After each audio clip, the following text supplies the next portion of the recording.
करातमोदकं सदा विमुक्तिसाधकं कलाधरावतंसकं विलासिलोकरक्षकम् अनायकैकनायकं विनाशिदेवदैत्यकं नताशुभाशुनाशकं नमामि तं विनायकम् न तेतरातिभीकरं न वोदितार्कभास्वरं न मत्सुरारिनिज्जरं न तातिकापदुद्धरं सुरेश्वरं निधीश्वरं गजेश्वरं गणेश्वरं महेश्वरं तमाश्रयेत् परात्परं निरन्तरम्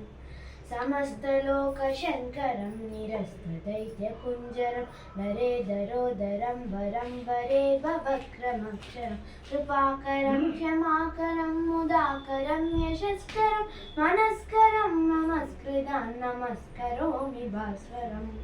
अकिञ्चनातिमार्जनं चिरन्तनोक्तिभाजनं पुरारिपूर्वनन्दनं सुरारिगर्वशर्वणं प्रपञ्चनाशभीषणं धनञ्जयादिभूषणं कपोलदानवारणं भजे पुराणवारणम् निदान्तकान्तदन्तकान्तिमन्तकान्तकात्मजम् अचिन्त्यरूपमन्तहीनमन्तरायकृतनं हृदन्तरे निरन्तरं वसन्तमेव योगिनं तमेकदन्तमेव तं विचिन्तयामि सन्ततम् महागणेश पञ्चरत्नमादरेण योन्वः प्रजल्पतिप्रपातके हृति स्मरं गणेश्वरम् अरोगतामदोषदं सुसाहितीं सुपुत्रतं समाहितायुरष्टभ्यूतिमभ्युपैति सोचिरम्